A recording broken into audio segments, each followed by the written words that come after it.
도장 찍어! 제가 먼저 말했어요. 목소리가 평소보다 조금 높았죠. 손에 쥔 펜이 무겁게 느껴졌고 방 안 공기가 갑자기 무거워지는 듯 했어요. 남편이 저를 똑바로 보지 않고 고개를 살짝 숙인 채 중얼거렸어요. 서연아, 우리 나이가 몇인데 이혼은 아니지. 아직 늦지 않았어. 우리가 함께한 세월이 얼만데 이렇게 끝낼 수는 없잖아. 저는 펜을 들었고 손이 아주 조금 떨렸어요. 손가락 끝이 차가워지는 게 느껴졌죠. 그 떨림이 제 마음의 동요를 그대로 드러내는 것 같았어요. 오늘은 여기까지 왔어요. 이젠 도망치지 말아요. 우리 둘 다 지쳤잖아요. 더 이상 참는 게 사랑이 아니라는 걸 이제 알았어요. 안녕하세요. 저는 62 나이의 여성입니다. 이름은 김서연이라고 할게요. 이 이야기는 제 실화예요. 하지만 가명으로 공유합니다. 왜냐하면 이건 제 개인적인 여정일 뿐만 아니라 비슷한 상황에 처한 많은 분들에게 도움이 될 수 있다고 믿기 때문이에요. 33년을 함께 살았고 아이 둘은 이제 성인이 됐어요. 큰아이는 30살로 직장 생활을 하며 안정된 삶을 살고 있고 작은아이는 28살로 대학원을 다니며 자신의 꿈을 찾고 있어요. 아이들이 독립한 후 집은 더 조용해졌고 그 조용함 속에서 제 마음의 목소리가 더 크게 들리기 시작했어요. 오늘 저는 왜 30년을 넘긴 결혼 생활 끝에 이혼을 선택했는지 그 과정을 자세히 이야기하려고 합니다. 이 이야기 속에는 제 삶의 희생, 작은 균열들 그리고 결국 결심으로 이어지는 위기 순간들이 담겨 있어요. 끝까지 들으시면 제가 어떤 증거 폴더를 어떻게 만들었는지 구체적으로 파일 분류 방법과 타임라인 작성 팁까지 법원에서 어떤 증거가 결정적인 역할을 했는지 그리고 최종 판결이 어떻게 나왔는지 알게 되실 거예요. 부분적으로 스포일러가 될 수 있지만 그 안에 세부 사항이 더 중요하죠. 예를 들어 녹음 파일이 어떻게 법정에서 증거로 인정됐는지 그 과정을 생생히 들려드릴게요. 그리고 마지막엔 여러분께 묻겠습니다.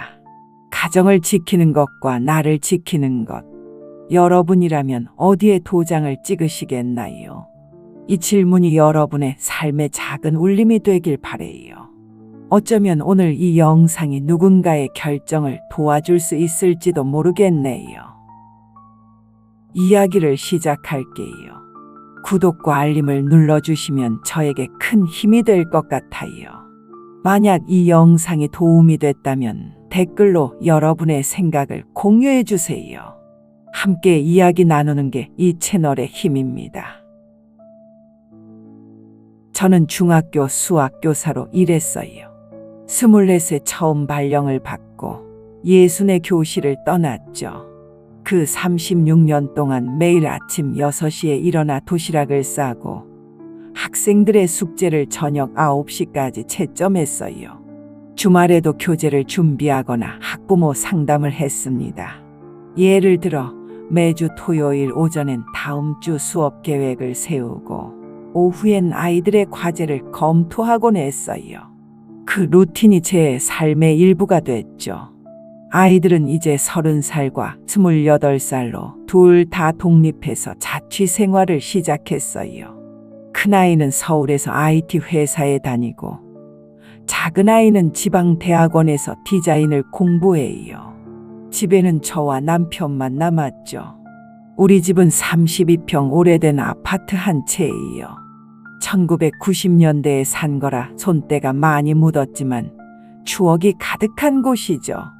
거실엔 아이들이 어릴 적 그린 그림이 아직도 붙어 있고 부엌엔 함께 요리하던 흔적이 남아 있어요. 예금은 많지 않았지만 남편은 공기업에서 27년을 일하다가 명예퇴직을 했어요. 퇴직 후에는 소규모 투자와 작은 자영업 같은 걸 했습니다. 예를 들어 주식 투자나 작은 상점 운영 같은 거요. 남편은 주로 온라인으로 주식을 사고 팔았고 가끔 친구들과 함께 작은 카페를 운영하려 했지만 그게 항상 성공적이진 않았어요. 우리의 목표는 평범하고 행복하게 사는 것이었어요. 서로의 일을 존중하고 큰 돈을 쓸 때는 반드시 상의하고 작은 돈은 웃으며 쓰자고 약속했죠. 저는 가계부를 25년 넘게 썼어요. 매일 날짜, 금액, 항목 그리고 짧은 메모를 적었어요. 예를 들어 2020년 3월 15일 식비 15,000원 가족 외식 행복처럼요. 또 다른 예로 2018년 7월 22일 의료비 5만 원 아이 치과 걱정 이런 식으로 감정까지 기록했어요. 이건 단순한 습관이 아니라 우리 부부의 약속이었어요.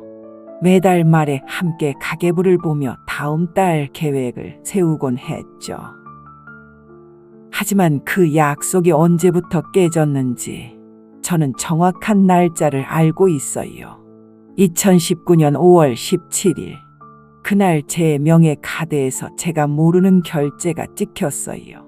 금액은 5만 원 정도로 작았고 처음엔 실수일 거야 하고 넘겼습니다. 하지만 그런 작은 실수는 반복될수록 명확한 패턴이 됩니다. 한 달에 한두 번 점점 늘어나기 시작했어요. 예를 들어 다음 달엔 10만 원, 그 다음엔 20만 원으로 커지면서 제 불안도 커졌어요. 그 패턴을 가계부에 적기 시작하면서 뭔가 잘못됐다는 걸 직감했죠. 첫째, 남편은 제 월급 날마다 웃으며 말하곤 했어요. 여보, 선생님 월급은 생활비로 쓰자. 내 돈은 투자비로. 그 말, 그때는 가벼운 농담처럼 들렸죠. 하지만 지금 돌이켜보니 그건 역할 고정이었어요. 제가 번 돈은 가정 유지에, 남편 돈은 자유롭게 쓰는 식으로요. 매번 그 말을 들을 때마다 가슴이 조금 무거워졌어요. 왜냐하면 제 노력은 생활비로 치부되는 반면 그의 투자 실패는 가족을 위한 시도로 포장됐으니까요. 그 불공평함이 서서히 쌓였어요. 둘째, 친구들과의 약속이 있던 날 남편이 갑자기 말했어요. 그 모임 아직도 해? 쓸데없잖아. 그 시간에 운동이나 하지. 건강이 더 중요해. 저는 거울 앞에서 립스틱을 바르다 멈췄어요. 결국 립스틱을 지우고 친구들에게 미안, 다음에 보자 라고 문자를 보냈죠. 그런 다음은 자주 오지 않았어요. 점점 제 사회생활이 줄어들었고 집안에서만 머무르는 날이 많아졌습니다. 그 모임은 제게 유일한 휴식이었어요. 교사로서의 스트레스를 풀고 친구들과 웃으며 이야기를 나누는 시간이었죠. 그걸 포기할 때마다 제가 조금씩 사라지는 기분이었어요. 왜 남편의 의견이 제 선택을 압도해야 하는지 그때는 이해하지 못했어요. 셋째, 가족 모임에서 제 말이 끝나기도 전에 남편이 말을 잘랐습니다. 소연이는 숫자에 약해서 이런 건 내가 설명할게. 저는 수학을 가르치는 교사였어요. 그 순간 모두가 웃었고 저는 웃는 척했지만 그날 밤 혼자 베개에 얼굴을 묻고 울었죠. 왜냐하면 그 말은 제 전문성을 무시하는 거였으니까요. 그런 작은 무례가 쌓이다 보니 제 자존감이 조금씩 깎여 나갔어요. 가족 모임에서조차 제 목소리가 묻히는 게 습관이 되면서 저는 점점 말수가 줄었어요. 그 무례가 농담으로 치부되는 게 가장 아팠어요. 웃음 뒤에 숨겨진 상처를 아무도 모른다는 게요. 어느 겨울밤이었어요. 창밖엔 차가운 바람이 불고 방 안엔 난방기 소음이 가득했죠. 커튼이 살짝 흔들리는 게 보였고 공기가 습하고 차가웠어요.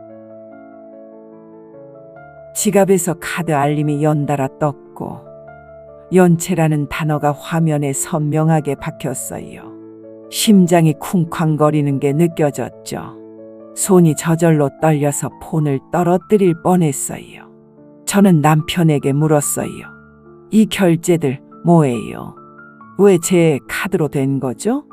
금액이 왜 이렇게 많아요? 남편은 소파에 기대 앉아 TV 화면을 보며 대답했어요. 아, 그거 사업 관련이야. 잠깐 썼어. 곧 메꿀 거야. 걱정 마. 너는 그냥 가르치기나 해. 내 동의는요? 왜 물어보지 않았어요? 이건 제 돈인데, 제 삶인데. 가족끼리 그걸 꼭 절차대로 해? 당신은 숫자 약하잖아. 내가 알아서 할게. 매번 이렇게 따지면 피곤해. 그 말 가슴이 콕 하고 찔리는 듯 했어요. 제 전문성을 또 무시하는 거예요.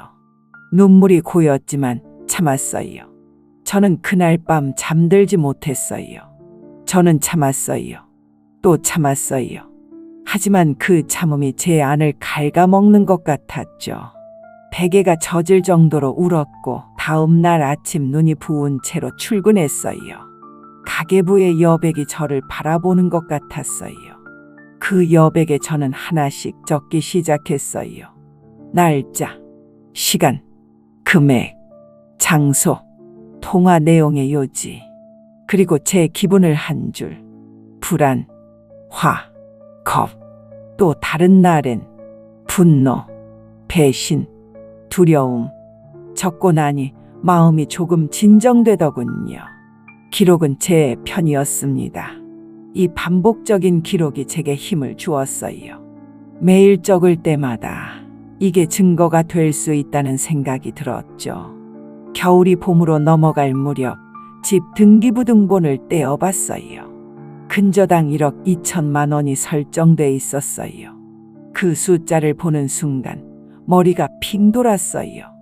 문서를 보는 순간 손끝이 싸늘해지고 눈앞이 흐려졌어요. 종이가 떨리는 소리가 들리는 듯 했어요. 이건 뭐예요? 왜 제가 모르는 돈은 어디서 난 거예요? 이 빚이 제 이름으로 왜? 남편은 눈을 피하며 짧게 말했죠. 기회가 와서. 급했어. 이젠 말했잖아. 너는 걱정 말고 그냥 넘겨. 저는 이해하지 못했어요. 아니, 이해하고 싶지 않았죠. 그날 저는 스마트폰 녹음 버튼을 처음 눌렀어요. 그리고 또 한 번 눌렀고 또 한 번 눌렀어요. 저는 기록했어요. 또 기록했어요.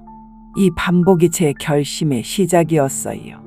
녹음할 때마다 제 목소리가 떨리지 않도록 노력했어요. 이게 제 미래를 위한 도구가 될 거라 믿었죠. 저는 옷장 깊숙이 숨겨둔 상자 하나를 꺼냈어요. 플라스틱 상자로 라벨을 붙였죠. 증거 폴더 1. 그 상자를 열 때 먼지가 살짝 피어올랐고 그게 제 과거의 먼지처럼 느껴졌어요. 그 안에 넣었습니다. 먼저 통장 카드 거래 내역 PDF를 2019년부터 2025년까지 모두 인쇄해서 파일링했어요. 매월 내역을 날짜 순으로 정리했죠. 예를 들어 2019년 5월부터 시작해서 각 결제 항목에 하이라이트를 쳤어요. 무단 사용된 부분은 빨간색으로 표시하고 메모를 붙였어요. 다음으로 문자 캡처. 이번 달 생활비 줄여. 카드 내 걸로 긁었어. 이런 메시지들을 스크린샷으로 모아 폴더에 넣었어요. 총 26건을 카테고리별로 나눴죠. 생활비 관련, 투자 관련 등. 통화 녹음 파일도. 가족끼리 절차를 따져. 숫자 약하잖아. 이런 대화들을 mp3로 저장하고 날짜, 라벨을 붙였어요. 각 파일의 트랜스크립션을 작성해서 함께 보관했어요. 등기부등본도 2024년 11월 근저당 설정 문서 복사본을 첨부했죠. 그 문서를 복사할 때 사무실에서 떨리는 손으로 버튼을 눌렀어요. 마지막으로 병원 기록, 불면증과 스트레스성 고혈압 진단서 총 8회 방문 내역을 모았어요. 각 진료 날짜에 제 증상을 상세히 적은 노트를 추가했어요. 파일은 날짜별, 의제별, 사람별로 나눴어요. 예를 들어 경제통제 폴더엔 거래 내역과 문자, 언어폭력 폴더에 녹음과 메모를 넣었어요. 디지털 버전도 클라우드에 백업했죠. 나를 지키는 일이 가정을 무너뜨리는 일이 아니길. 저는 매일 빌었습니다. 하지만 이제 행동할 때였어요. 그 상자를 보며 이게 제 무기라는 걸 느꼈어요. 다음 날 아침 여성 상담 전화를 걸었어요. 여성 상담입니다. 어떻게 도와드릴까요? 경제적 통제, 무단 결제, 근저당 설정 때문에 이혼을 고민합니다. 조언 부탁해요. 제 상황이 심각한가요? 상담사는 조용히 말했어요. 증거를 유지하세요. 그리고 법률 상담을 받으세요. 혼자서 감당하기 힘들 거예요. 많은 분들이 비슷한 상황에서 도움을 받으셨어요. 저는 곧장 변호사 사무실에 예약을 넣었죠. 사무실에 도착해 의자에 앉자마자 저는 준비한 문서로 처음부터 끝까지 설명했습니다. 변호사가 서류를 넘길 때마다 제 심장이 빨리 뛰었어요. 변호사는 서류를 꼼꼼히 보며 말했어요. 혼인기간이 33년이고 자녀는 둘 다 성인이네요. 주재산은 1가구 1주택이고 경제적 통제 정황이 명확해요. 가져온 기록들이 체계적이라 강력한 증거가 될 거예요. 핵심은 재산 분할, 연금 분할, 채무 귀속입니다. 정서적 피해는 위자료로 일부 반영될 수 있어요. 예를 들어 위자료는 1,000만 원 정도 청구 가능하고 재산 분할은 기여도에 따라 55대 45가 될 수 있어요. 저는 물었어요. 가능할까요? 이혼이 성공할 수 있을까요? 나이가 많아서 걱정돼요. 이건 승패의 문제가 아니라 정리의 문제예요. 하지만 서연님의 기록이 아주 좋아요. 이게 강력한 증거가 될 거예요. 법원에서 인정받을 가능성이 높아요. 그날 오후 저는 최종 결정했습니다. 소장을 접수하겠다고요. 그 결심을 할 때 창밖으로 비가 내리는 걸 보며 눈물이 흘렀어요. 사건명, 이혼 및 재산 분할, 위자료, 연금 분할 청구. 청구 요지, 혼인 파탄의 주된 사유는 남편의 경제적 통제, 신용카드 무단 사용, 경시적 언어 사용. 이로 인한 정서적 고통과 재정적 피해. 청구 내용, 아파트 시가 7억 4천만 원 기준으로 분할 55대 45 원고 55%, 위자료 1,000만 원, 국민연금 분할, 근저당 1억 2천만 원 채무는 남편 단독 부담 주장. 이 결정이 제 인생의 새로운 시작이 될 거라 믿었어요. 그날 밤 가계부에 결심이라고 적었죠. 첫 기일. 법원 복도에서 구두 발걸음 소리가 메아리 쳤어요. 제 가슴이 터질 듯 뛰었고 손에 쥔 서류가 땀으로 젖었어요. 판사님이 물었어요. 혼인 관계 회복 의사는 없습니까? 남편이 먼저 말했죠. 없진 않습니다. 이혼까지는 나이가 있잖아요.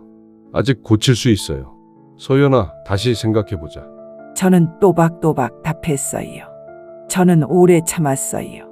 하지만 제 이름으로 된 빚 앞에서 멈춰 섰습니다. 더는 어렵습니다. 신뢰가 깨졌어요. 매일 불안에 떨며 살 수 없어요. 우리 측 준비서면엔 이렇게 적혔어요. 문자 캡처 26건 생활비 관련 메시지 중심. 예. 생활비 줄여. 메시지 10건. 통화 녹음 4건, 경제 결정 무시 대화 각 5에서 10분 길이. 카드 통장 거래 PDF 112종 무단 사용 내역 강조. 총 금액 계산 포함. 병원 진료 기록 8회 스트레스 증상 증명. 혈압 수치 변화 그래프 첨부. 지인 탄원서 2통, 가족 모임 중 언어적 비하 목격 증언, 구체적 에피소드 기술. 남편 측 변호사는 반박했어요. 원고는 가정에 소홀했고 피고는 가족을 위해 투자했을 뿐입니다. 일시적 사정이었고 이제 정리하겠습니다. 증거는 과장된 거예요. 판사님이 저를 보셨어요. 경제적 의사결정은 어떻게 이루어졌습니까? 설명 없이 이뤄졌습니다. 제 명의로요. 서면 동의는 없습니다. 모든 게 구두로만, 심지어 그마저도 제대로 안 됐어요. 판사님이 남편에게 물었죠. 서면 동의 절차를 거치지 않은 이유는 무엇인가요? 남편은 고개를 숙였어요. 급해서 가족끼리 믿었으니까요. 아내가 이해할 거라 생각했어요. 판사님은 조용히 말했어요. 구두 동의는 서면 동의를 대체하지 않습니다. 법적으로 문제가 될 수 있어요. 이 점은 꼭 알고 계셔야 합니다. 두 번째 기일, 은행 원본 확인서가 제출됐습니다. 제 서명과 근저당 서류의 필체 불일치 소견이 나왔어요. 전문가 감정서까지 첨부됐죠. 남편 측은 반박했어요. 현장에서 아내에게 전화로 동의를 받았습니다. 증인이 있어요. 그게 가족의 방식이었어요. 통화 녹취는요? 증인 진술은 있나요? 구체적 증거를 제출하세요. 없습니다. 하지만 믿어주세요. 우리는 항상 그렇게 했어요. 법정엔 얕은 정적이 흘렀어요. 그 침묵이 제게 유리한 분위기를 만들었죠. 판사님의 표정이 굳어지는 게 보였어요. 세 번째 기일, 증인신문 시간. 저와 함께 일하던 동료 교사가 증언했습니다. 서연 선생님은 손이 떨렸고 수업 도중 물을 자주 마셨어요. 스트레스가 심해 보였어요. 가끔 눈이 붉었고 수업 중에 멍하니 창밖을 보는 때가 많았어요. 의무기록 담당자가 나와서 말했죠. 환자는 불면과 혈압 변동으로 내원했고 상담을 권고받았습니다. 스트레스 원인이 가정 문제라고 적혔어요. 혈압이 150에서 90까지 올라갔어요. 남편 측은 마지막까지 조정을 제안했어요. 이혼은 하지 말자. 대신 재산은 반씩. 재물은 함께 나눠요. 나이 들어서 혼자 사는 게 쉽지 않을 거예요. 저는 조용히 고개를 저었습니다. 조정은 신뢰가 남았을 때 하는 거예요. 이제 늦었어요. 제 삶을 되찾고 싶어요. 네 번째, 변론 종결. 우리 측 변호사가 마지막으로 정리했어요. 이 사건의 핵심은 감정이 아닙니다. 절차와 동의입니다. 부부라는 이름으로 한 사람의 법적 동의를 생략할 수는 없습니다. 증거가 이를 증명해요. 문자, 녹음, 거래 내용 모든 것이 일관된 패턴을 보여줍니다. 첫째, 재산 분할은 원고 52% 피고 48%로 정한다. 아파트와 예금이 이에 따라 나눠집니다.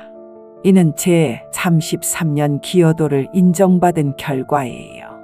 둘째, 피고의 경제적 통제와 무단 사용을 일부 인정하여 위자료 500만 원을 명한다. 정서적 피해를 반영한 금액입니다. 그 돈이 제 상처를 치유할 수는 없지만 인정받은 게 중요했어요. 셋째, 국민연금 분할을 인가하고 근저당 1억 2천만 원 채무는 피고 단독 부담으로 본다. 제 이름은 깨끗해집니다. 이게 제게 자유를 주는 순간이었어요. 판결문을 건네받는 순간 저는 울지 않았어요. 그저 숨을 길게 내쉬었죠. 아주 길게요. 자유의 숨결처럼. 법정을 나서며 하늘이 더 밝아 보였어요. 집으로 돌아와 창을 열었어요. 주방 선반에는 우리가 함께 고른 접시가 여전히 있었고 벽엔 아이들 졸업사진이 걸려 있었죠. 그 사진을 보니 가슴이 살짝 아팠어요. 아이들이 웃는 얼굴을 쓰다듬으며 엄마가 잘했어 라고 속으로 중얼거렸어요. 저는 화분의 흙을 가볍게 고르고 물을 조금 주었어요. 새 잎이 돋아나는 걸 보며 미소 지었죠. 그 화분은 저의 새로운 삶처럼 느껴졌어요. 가계부 첫 장에 한 줄을 적었습니다.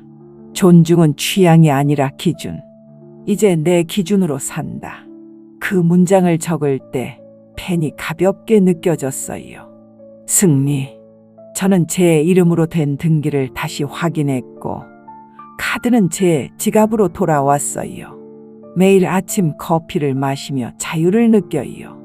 이제 제 돈은 제 결정으로 쓰고 친구 모임도 다시 시작했어요. 그 모임에서 웃는 제 모습이 예전보다 밝아요. 식탁에 의자 하나는 비어 있습니다. TV에서 함께 보던 프로그램이 나올 때면 저는 소리를 줄여요. 웃음은 여전히 좋지만 오늘은 조금 조용히 듣고 싶어서요. 가끔 밤에 혼자 있는 게 외로워지지만 그 외로움이 예전의 불안보다 낫다는 걸 알아요. 크리스마스나 생일처럼 가족 행사가 올 때 그 빈자리가 더 크게 느껴지지만 이제는 그걸 받아들이는 법을 배우고 있어요. 아이들이 물었어요. 엄마, 괜찮아. 후회 안 해. 아빠랑 이혼한 거. 저는 솔직히 말했어요. 외롭기도 해. 하지만 편안해. 이제 엄마 삶을 엄마의 방식으로 살 수 있어. 너희가 이해해줘서 고마워. 침묵이 흐르고 아이가 말했죠. 엄마, 우리도 배웠어. 사랑은 희생만이 아니야. 존중이 기본이야. 엄마의 선택을 지지해. 여러분께 묻습니다. 30년의 추억을 지키는 일과 남은 30년의 나를 지키는 일. 여러분이라면 어디에 도장을 찍으시겠나요? 가정을 위해 참아야 할까요? 아니면 자신을 위해 움직여야 할까요? 이 선택이 쉽지 않다는 걸 알아요. 하지만 제 경험처럼 기록이 그 선택을 도울 수 있어요. 여러분은 어떤 생각을 가지고 계신가요? 여러분의 이야기가 다른 분들에게 힘을 줄 수 있어요. 구독과 좋아요, 알림 설정 부탁드려요. 구독자 여러분 덕분에 이 영상이 더 많은 분들에게 닿을 수 있기를 바랍니다. 감사합니다. 여러분의 삶이 더 밝아지길 기도합니다.